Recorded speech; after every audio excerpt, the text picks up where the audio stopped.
Hello and welcome back to Frogboy X1 Gaming. I'm Andrew and today I want to talk about the CMA. We have prevented Microsoft from purchasing Activision over concerns to deal with damaged competition in the cloud gaming market, leading to less innovation and choice in the UK.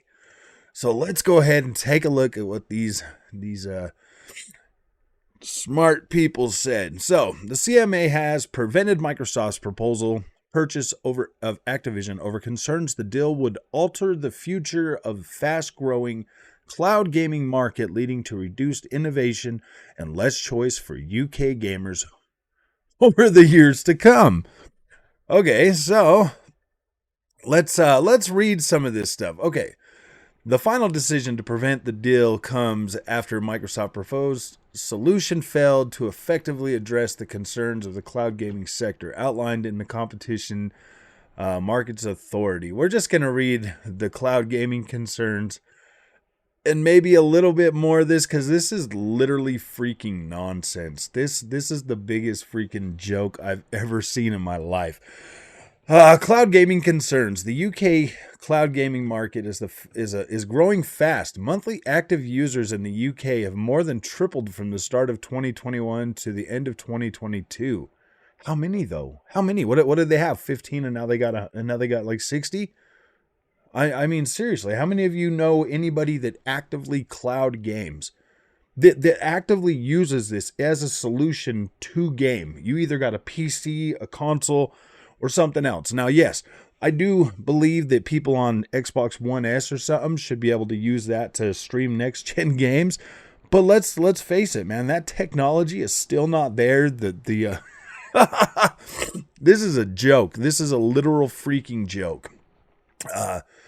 What did it say? 20 to the end of 2022. It's forecasted to be worth up to 11 billion globally and 1 billion in the UK by 2026. By way of comparison, sales of recorded music in the UK in 2021 amounted to 1.1 billion. Microsoft has a strong position in cloud gaming services, and the evidence available to the CMA showed that Microsoft would find it commercially beneficial to make Activision's games exclusive to its own cloud gaming service. They already said that they would give everybody 10 years. Basically, anybody that wanted Call of Duty or Activision games on their cloud streaming platform, they had said they would give them 10 years. And that they would, I'm pretty sure they would work even farther to continue to allow access to that. Because that makes them money. That makes them money on those properties. So, I don't know, man. I mean, are they expecting Xbox to grow and Microsoft's cloud to grow to that? To be able to close everybody out? All right, Microsoft already accounts for an estimated 60 to 70% of the global cloud gaming services. Well, yeah, dude. It has other important strengths in cloud gaming, from owning Xbox, the leading PC operating system Windows, and global cloud computing infrastructure Azure and Xbox Cloud Gaming.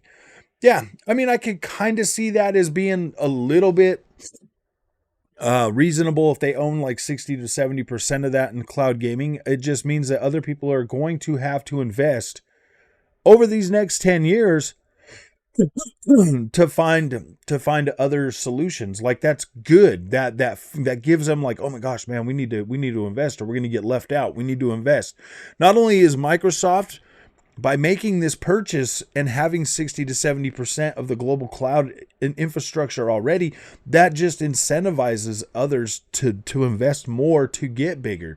And Microsoft has already basically said that they would probably, I mean, I think they said they would renew contracts. If they said they wouldn't renew contracts after that, or it depends. Yeah, maybe I could see this, but Microsoft has seemed pretty willing to let Activision basically just be Activision under their umbrella, but just being able to use those properties, for Game Pass, stuff like that.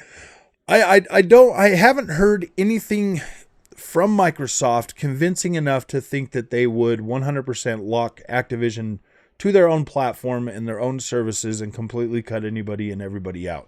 I don't feel like Microsoft would do that at this point. Like, I really don't. I don't feel like they would do that because I feel like that would severely jeopardize them trying to make any deals like this in the future. I feel like that would set a precedent that wouldn't be good for them. The deal would reinforce Microsoft's advantage in the market by giving it control over important gaming content such as Call of Duty, Overwatch, and World of Warcraft. The evidence available to the CMA indicates that absent the merger, Activision would start providing games via cloud platforms in the foreseeable future. Maybe. I mean, it does give them an advantage by having those. It does brand them as Xbox. Yeah, you're right. That does give Xbox a little bit more. It does shine brightly for Xbox to have those as first party games, like it does. Would it start? But I mean, which one of those games are? Man, we're talking about first person shooters like World of Warcraft. Yeah, you could probably stream that, but shooters, man, I've tried streaming a few of them, and the technology is just not there. Not even for Microsoft. So I don't know exactly how that works out foreseeable future. Like, are they? I mean, these guys. Yeah, I don't know. The cloud allows UK gamers to avoid buying expensive gaming consoles. Dude, they've got a Series S for $300, man. Seriously, and the cloud allows UK gamers to avoid buying expensive gaming consoles and PCs and gives them much more flexibility and choice as to how they play. Allowing Microsoft to take such a strong position in cloud gaming market, it just begins to grow rapidly. Just as it begins to grow rapidly, would risk undermining the innovation that is crucial to the development of these opportunities. Oh, I don't know about that, man. I just feel like these guys are protecting like what would potentially become a bunch of shoddy third-party freaking cloud gaming things that are going to overcharge their customers, that aren't going to have good service, that's going to have spotty service. Because it doesn't matter which one you're using right now. I've tried Boosteroid. I've got, access to xCloud. I've tried a few of the other ones, and they're all pretty much the same. They're all literal freaking, like, depending on how you're using them. Like, if I have to have them plugged in to the back of my consoles, and like I'm still getting the latency and stuff. So yeah, I don't know. I don't know what these guys are talking about. I don't get what these guys are talking about. It would be better if Microsoft had this and invested more in their cloud infrastructure to make it stronger, to make it better. Then that means the other players would be forced to make their platforms better. I don't know if these guys are protecting a market as much as they are snuffing one out at the moment, to be completely honest with you. I mean, what Microsoft has right now, they have a freaking console. They have a console, and you can play their games on PC.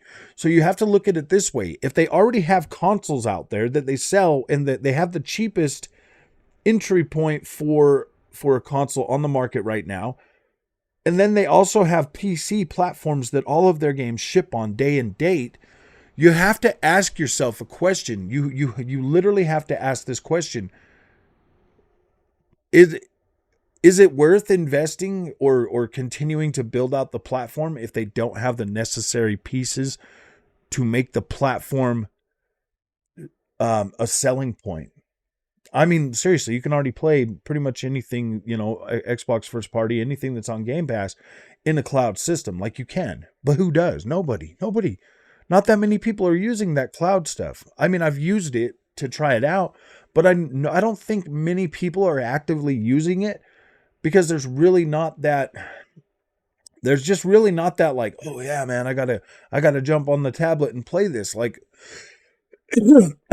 I know that it's there, and I know that it's like it like right now it kind of feels like an afterthought, but this purchase of Activision Blizzard could have made it more forefront and could have brought more attention to cloud gaming, because I just don't feel like cloud gaming has the and this is my only concern about it, is honestly I just don't think it has the name recognition yet to be compelling enough for people to forego getting a console or forego getting a PC to play their games on that platform. So I don't know, man. Considering and then you can just go to the UK.gov or whatever. You can go through here. You can read all of their nonsense. I mean, like the remedy that Microsoft submitted to them. It says right here, Microsoft proposal contained a number of significant shortcomings connected to the growing and fast-moving cloud. It did not sufficiently cover different cloud gaming service business models, including multi-game subscription service. Okay. It was not sufficiently open to providers who might wish to offer versions of games on PC operating systems other than Windows. Okay, so they want them to make it for Linux. They want them to make it for Mac. I mean, like, okay, like it would standardize the terms and conditions of which games are available, as opposed to them being determined by the dynamism and creativity of the competition in the market, as would be expected in the absence of the merger. So I don't know, man. I got to go to work, so I just wanted to put this out right now, give you my thoughts on it. But I don't know, man. This sounds pretty interesting. This sounds more like they're using something that barely exists to protect PlayStation. That's what it sounds like to me. That's exactly what it sounds like to me. Honestly, I mean, everybody pretty much knows that Call of Duty is pretty much not really. I don't know, man. Like, yeah. This sounds a little fishy to me. This sounds a little fishy to me. It really does. It doesn't make much sense to protect a market that barely exists, like literally barely exists in any kind of in any kind of a measurable form. Like xCloud is literally a tack on to Xbox Game Pass. A tack on. That's what it is. That's what it is. That's what it feels like. There's no they're not actively charging you monthly to use xCloud. The only other one that like has that really could, do any major damage is GeForce Now or whatever. But even that, man, like, I don't know. I've tried Boosteroid. Boosteroid's not bad, but it does, you can use your own things. I've been meaning to make a video on that, but it's kind of finicky right now. Definitely needs a little bit of work, but it is there and you can use it. But I don't know, man. I don't think the cloud thing is going to catch on as fast as these jokers think it's going to. I don't think it's going to catch on as quick as they think it is. So, all right, my friends, if you like this content, don't forget to like and subscribe. I'm not going to put a link to this because I got to go to work. I've still got some stuff I got to get ready, but I'm going to go ahead and post this for you guys. If you like this content, don't forget to like and subscribe. We'll see you in the next one.